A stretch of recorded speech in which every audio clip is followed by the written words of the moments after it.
Good evening and welcome to The Jury, the show where you, the people of Australia, sit in judgment on the issues confronting the nation. Coming up on tonight's show, Albo is coming after the car you drive. That's right, the Aussie Ute is in the PM's firing line as Labor's electric vehicle crusade sets its sights on reducing climate emissions. Calls for Chinese-owned app TikTok to be banned over national security concerns, but the PM's not budging. Barnaby Joyce will fire up on why he thinks we are too soft on China. Meanwhile, with youth crime at crisis levels, we ask, should parents be held responsible for the crimes of their children? This week, a Labor visa bungle saw arrested immigration detainees walk free. Are our borders weaker under Labor? Plus, that now infamous photo of Princess Kate.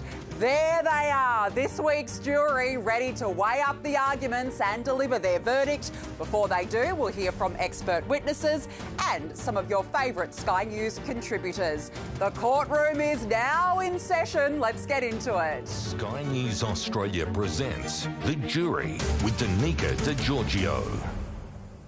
Well, the next federal election is shaping up to be a ute tax election as the fight over Labor's emission reduction plan for cars and utes shifts into top gear.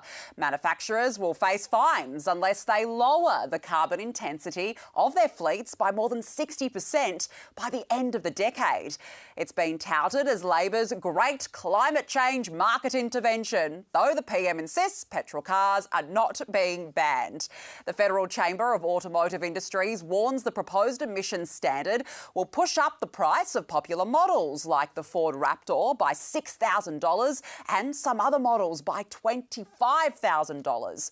Already, Australia's three most popular vehicles sold in 2023 all emit 194 grams of carbon per kilometre on average, meaning the Ford Ranger, Toyota Hilux and Isuzu D-Max are under threat under Albo and Bowen's blueprint.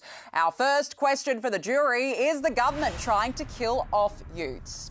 Joining us now is Liberal Senator Holly Hughes, former Assistant Shadow Minister for Climate Change and Energy, plus Tim Buckley, Director of Climate, Energy, Finance. Thank you so much to both of you for joining us on the panel. Holly, we'll start with you. Is the great Aussie Ute about to become a thing of the past? This is an absolute tax grab by this government. I mean, yet again we see Casanova Bowen racing too hard and too fast here in a bid to chase this emissions target that he's consistently just setting for himself.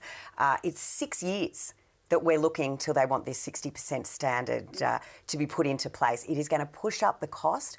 Australia itself is a very unique market, yet Bowen seems to have no comprehension of this. We've got a generation of kids who apparently have climate change anxiety. What Bowen is doing is setting up the Australian family and the Australian tradie to go into range anxiety. We know that there's not enough options when it comes to charging, but we also know that there are not enough options when it comes to SUVs and utes in these electric vehicles. They just simply don't exist. The few that do exist are left-hand drive and cost over $100,000. Wow. So what does this mean? It means that Australian tradies and Australian families are going to keep what they've got for longer. That's going to lead to higher emissions, and it is absolutely a bid to tax the ute out of existence. I mean, this is quite a big plan by the government, Tim, that's been handed down. I mean, surely you've got to concede they're coming after the ute. I absolutely categorically reject that conclusion. Mm-hmm. This is, we've had an absolute misinformation campaign from the opposition, the federal opposition, and unfortunately tonight we've just heard that yet again, that it's a tax. There is no tax involved. It is not a new tax. We've had ABC Fact Check and ABC Checkmate categorically say that there is no new tax and that the statements of the LNP are categorically wrong.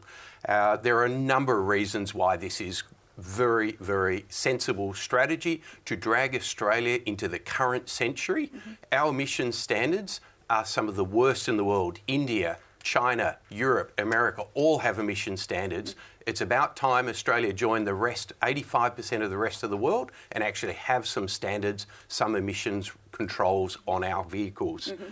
So apart from the misinformation campaign, to me, electric vehicles are brilliant. We import in Australia $60 billion a year of oil and diesel.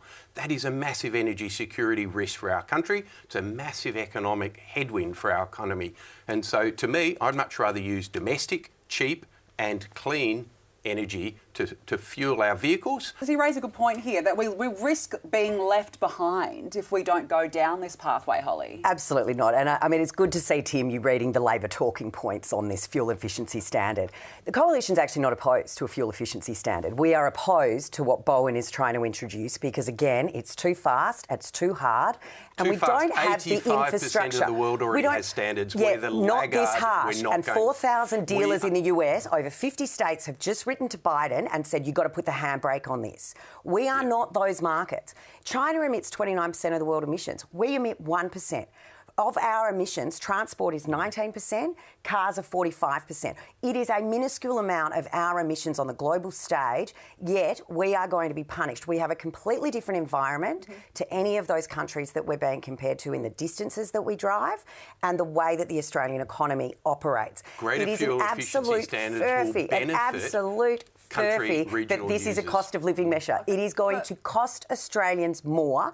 Every single one of these cars. There aren't enough chargers. The infrastructure is 60,000 to 100,000 per fast charger. They do not exist yet. No one is saying we are not going to ultimately get there. We are not going to get there at the pace Bowen wants us to. Tim, I mean, you talk about the regions, but if we look at farmers, for example, they particularly rely on utes. And as I mentioned in the introduction, Ford Ranger, Toyota Hilux, Isuzu D-Max, they're all under threat because of this new policy. The farmers in particular, the tradies, what about them? Do you think that that is going to have an impact? They're not under threat because what this will do is encourage the supply of new vehicles into Australia.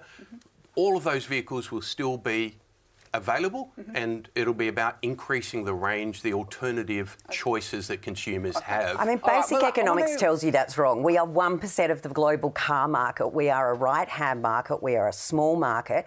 Isuzu does not have a vehicle that it can put in place. And it's not the Coalition putting out any misinformation. It is all of the automotive industry groups. Let's go and to the only two that have left, Tesla and Polestar, because they're going to make all the money from the new tax when they're having to buy the credits. Let's go to the jury. Grant in the back row. What do you think about this? Do you think the government's trying to kill off utes? When the market is not doing what the government wants it to do, the government wants to intervene into that.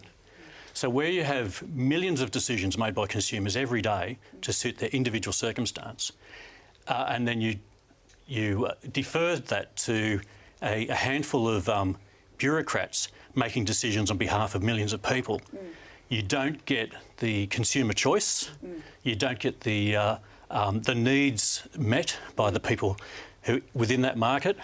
If we're going to be relying on electric vehicles, the question has to come back to Australia and Canada are the highest producers of uranium, yet we don't have nuclear energy here. Yeah, well, I mean, that's a whole different separate topic, isn't it? That's a whole different matter. This is what we're talking about. No, it's true. Look, it's a good one. Samantha, what about you? Do you think that the government's trying to kill off utes? I do. I look at it and I think we're going to increase the costs of everything. We have trades who already struggle to get to places on time to do the jobs in someone's domestic house. But if you're going to limit the ability for how far they could go, how many jobs are they going to be able to do in a day, and then how much are they going to have to charge because they need to make the same amount of money? Can I respond to that? Yes, because at the end of the day, the range anxiety was absolutely, I hear your point. 5 years ago, 10 years ago, battery technology was last century. It is expanding phenomenally. Last year, 30% of all cars sold in China, 8.1 million cars in China were electric vehicles. China is expanding its share of electric vehicles 10% per annum. Their target is 80 to 90% by the end of this decade. We won't be able to buy internal combustion engines because foreign manufacturers won't be producing them next decade. If we don't start getting ready for it, we'll miss out. We're already the world's laggard, and you won't actually be able to import those vehicles because they won't be manufacturing them. Gerard, Damien, what do you think about that? We've got to start getting ready now for the future. Absolutely, Danica, we do. I think the only thing I really agreed with that electric cars are brilliant. unless you want to go somewhere, right? We don't have the infrastructure in place, and typical of governments, right? We deal with these piecemeal policies, but we don't have a plan, right? We don't have nuclear energy. We mentioned that, but if I go from Sydney to Melbourne, I'm going to run out of energy, aren't I? I'm going to stop somewhere. Then I have to wait 10 hours for other people to get their charge first. We really need a plan for Australia, not these piecemeal policies, because we're not going to move anywhere into the next future. Yeah. Well, and the other thing is, if the jury and everyone else at home that's driving a petrol car or a diesel car at the moment, you're paying the fuel excise. You're paying for the roads, not electric vehicle owners. And we're not allowed to talk about, though, the excess weight on the roads by the weight of these batteries. No one's talking about excess brake fumes being emitted because of the usage of brakes driving an electric vehicle. We're not talking about the rubber particulates that are being emitted at a much faster rate off electric vehicles into the air because of the additional weight of cars. No one's talking about the disposal of these batteries, and no one is talking about the use of Uyghur slave labour in a whole lot of this battery creation. So, you know, it's not about saying no fuel efficiency statements. It's about doing it sensibly. Let's not spend $60 billion a year fuelling the Middle East. Let's actually invest that $60 billion. That's it's how not much going to be spent oil here. and It's diesel. going to be spent in China. And No, let me tell you, they're not fuel, driving not the from cost of the Beijing to car. Wuhan, but you want to drive from Moree to Sydney. And the technology is improving unbelievably. Yeah, so let to the the point about technology the catch up. charges, we expanded charges as a country 70% last year. We'll expand them again 100% in the next 1 to 2 years. Bowen wants it by next year. Bowen wants it by next year. Let the technology catch up rather than racing so that Bowen can stand at, COP28. We'll have to see if we can get to that point. But look, you've both had your say. It is time now to call on the jury. Jurors, you have 10 seconds to decide, is the government trying to kill off youths? Yes.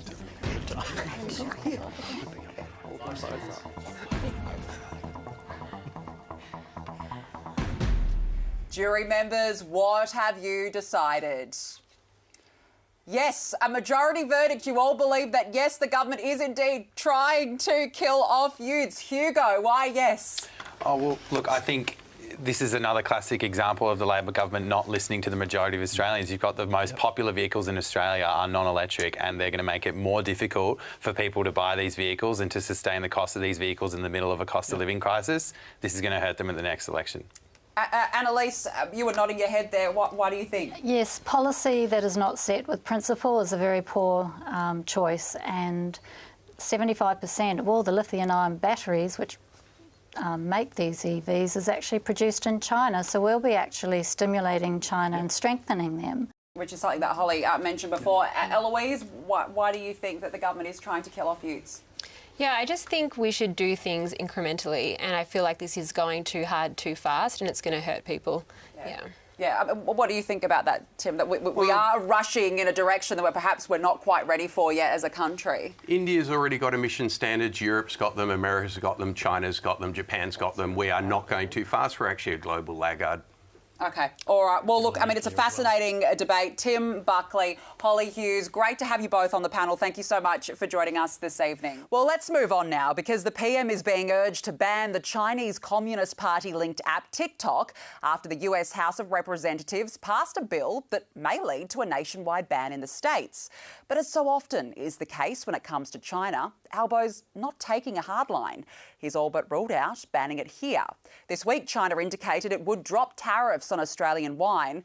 But let's not forget the reason they were there in the first place. Australia demanded transparency from China on the origins of COVID, and we got punished for it. Albo has been focused on de-thawing frosty bilateral relations since.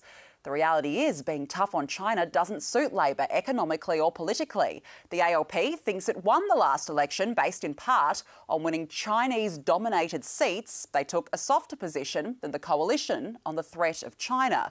But with the current geopolitical landscape, is now the time for Albo to stand his ground on Beijing. Our next question for the jury, are we too soft on China? Joining us now is Barnaby Joyce, former Deputy PM and Deputy Chair of the National Security Council, versus James Laurenceson, Director of the Australian-China Relations Institute. Hi to both of you. Thanks for joining us this evening. Barnaby, why do you think we are too soft on China? Well, I don't think it's unique to China. As I always say, the powerful will do as they will and the weak will suffer as they must. And China, by its very nature, whether it's the Tang dynasty, the Qing dynasty, Yuan dynasty, even the Republic of China, has been bigger than it is at the moment. And they have, I believe, a manifest destiny of where they should go. They're not a democracy, they're a totalitarian regime with a sort of a unitary point of control. And our experience with it, there's not one country in their perimeter who hasn't got some territorial dispute. Russia just has to wait around a little while and they'll want to go back there. Paracel Islands, India, we've seen the dispute in northern India.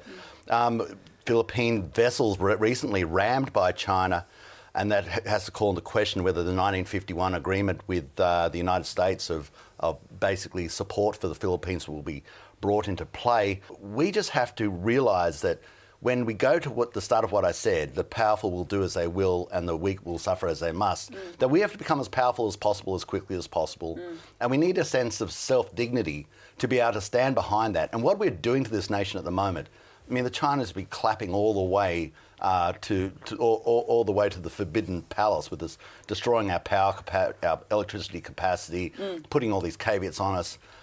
It's just a matter of, it's not what I say. Look at the realities of what exactly is happening in the world and ask yourself, are you naive enough to think it's going to be different in history for you, or are you smart enough to do something about it? All right. Well, James, just on that point, we've had tariffs, the bullying, the successful recruitment, as Barnaby just said, of an Australian politician by an espionage ring.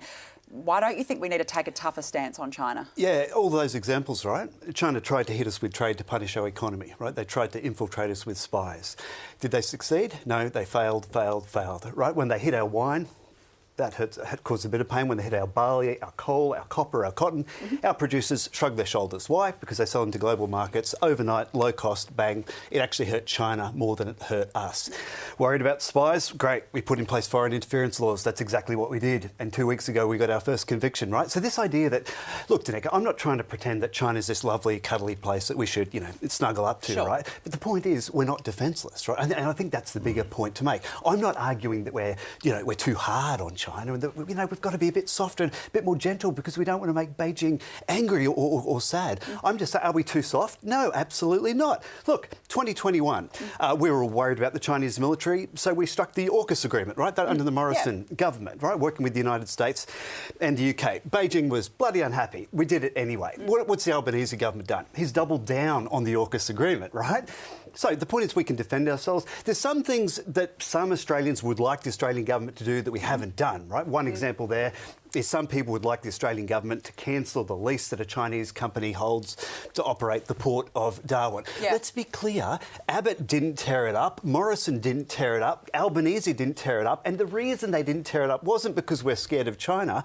It's because our defence agencies and our security agencies said we could handle the risk. Well, I think that the issue here is we should never have let it through in the first place. I mean, the fact is that, well, the AUKUS agreement is going to look after us. The AUKUS agreement doesn't come into play till about 2040. So we better hold our breath and do a lot of praying between now and then. Barnaby, you're not suggesting China's going to come down through South Asia and invade Northern Territory, are you? I'll take you up on that. A break. Not even our Defence Department is saying that. Wang Yi has had visits to Dili, the Solomon Islands, Port Moresby, negotiations with Kiribati, Cook Islands. Now, what do all these countries do? And there's still bloody no Chinese base on any of those places, right? This is the point. We can defend ourselves. This is exactly following the playbook from what the Japanese did. The encirclement of Australia. The Japanese actually had the military posted in those places. They're militarising the South China Sea. They've taken over these islands. The South China Sea, Barnaby, is right next to China. It's not next to Australia. The 9-dash line came in and they just basically took over. But here's the thing. If you look at it, it goes right down to Indonesia, up to Malaysia, and they said, Navy, that's part of China. Going up and down the China coast every single day. We don't have Chinese vessels off the coast of Australia. All right. Well, what about doing? Let's see how the jury are feeling about this, because this is quite a topical issue. Hugo, do you believe that we are too soft on China? Look, I think we are, and I think the more control that China has and influence they have over our general population, the worse off we are, and it's not in our national interest. We knocked back giving them control over our telecommunications. Why are we allowing them to have control and influence over a huge proportion of Australians, particularly young Australians? Chris, what do you think? When the Chinese launched that sonar attack on our military, our divers in international waters, that garnered only a whimper from the government, and I think that's sent a really weak, soft message to even our allies. Having said that, I think given the fact that we're walking a tightrope economically and militarily, I think we probably need to be relatively soft. And so is this part of the problem, James, is that there's been not really, it's been more of a gentle rebuke, and that in particular was quite a serious matter. Look, we're worried about the Chinese influencing us, right? What's happened to Australian public opinion on China over the last 5 years? Has it improved? Has it become more favourable to Beijing? The exact opposite. It's cratered, right? So if China's trying to influence, my God, they're doing a horrible job. Your argument is well, we sold $200 billion worth of stuff to them as well. We're not selling our agriculture and our mining goods to the Chinese Communist Party. We are selling our agricultural land to the Chinese. We've had massive amounts of Australian land that's been owned by state-owned enterprises. And you can't. And China's foreign policy says that their national interest is not just confined to China. So our state-owned enterprises' ownership of Australian soil in the nation of Australia means that it's in their national interest. Now, it's not just... break. We've got laws in Australia that are going to prevent a Chinese company. You've also got the idea that a Chinese company can buy a farm and take it back to China is just a joke. And they put military lasers on our planes. They put chaff into our Barnaby, do you think half the battle is about that there's a political element at play here? And we mentioned, for example, Labor in part believes that it won Chinese-dominated seats at the election. Chisholm, Bennelong, Reid, for example. Is that a factor in this? Well, I hope it's not, because our nation should come first. Yeah. I mean, if you're going to say, well, you know, I'm willing to put anything on the table for the sake of a vote, then you're willing to put our nation on the table for the sake of a vote. They were not Chinese-dominated seats. They were Australian. They were Australian-dominated seats. Sorry, Chinese Australians are Australian. That's fair, but the point is a majority of they're not members of the Chinese Communist Party voting for Albo. They're Australians. No one's suggesting that, but we are suggesting. I am strongly suggesting. Big Chinese-dominated seats. That is a suggestion. That when we had demonstrations, it's amazing all these Chinese students just turn up out of the blue. Did our democracy disappear? With a parochial view to China. Oh, God, Barnaby, we're a liberal democracy. Well, we can handle handle people expressing we shouldn't believe in the incarceration of the Uyghur people. I agree, Barnaby. Slave labour. We shouldn't believe in the takeover of Tibet. We shouldn't believe that the South China Sea should just be unilaterally taken over. So I thought we were talking about Australia. So do we believe in our... How strong are our beliefs? Do our beliefs stop at a certain area because we're a little bit scared? Well, no, that's why we've got foreign interference laws. That's why we're strengthening our military interference laws. Because we have foreign interference. And I'm on board. That's the point. We're not defenceless, Barnaby. China did successfully recruit an Australian politician. We caught him. Remember? Mike Burgess he said their statecraft is good, but ours is better. That's suggesting he's the only one. What about, we didn't know about them till we caught them. This is how spies work. They generally don't put it up on Facebook that they're a spy. Hey, here's something I've got that Barnaby doesn't have. I talk to Chinese diplomats all the time, and this is a killer fact. If you ask them if we're soft on China, they'll say we're the hardest country. This has been a great debate. Unfortunately, look, we could go forever on this. We could do a whole show on this, clearly. But look, we have run out of time because we want to get to the jury, call on the jurors who have 10 seconds to deliberate the following fired-up question. Are we too soft on China?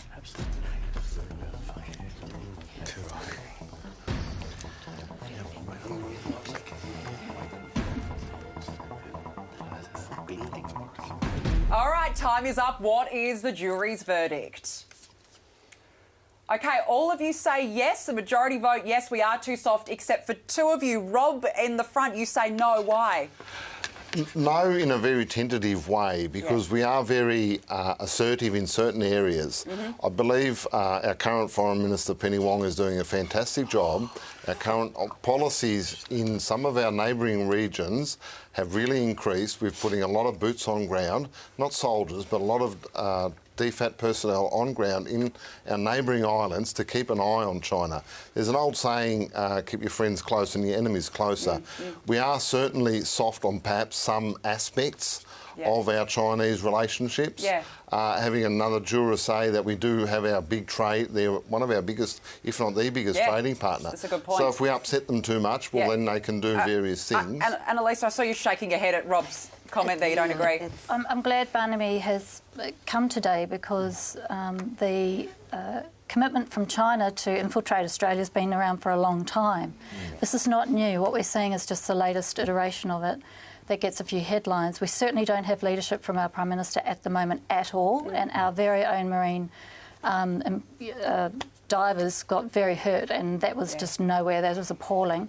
But I would like to say the Five Eyes has been said that they spied on America. So we've got our spies, we've got our own spying machine spying on spies. So the question is, do we rely on the government and the bureaucracy and the safety people and the ASIOs and the whatevers to look after our self-interest when we've got a good example where that hasn't happened? So I don't trust necessarily we're going to be looked after by our own people that should be looking after us. Well, look, I tell you what, it's a fascinating one, and what a great debate we've just had. That was terrific. Barnaby, Joyce, James, Laurenceson. As I said, I wish we could keep going, but unfortunately we are out of time. Thanks to both of you for joining us on the panel this evening.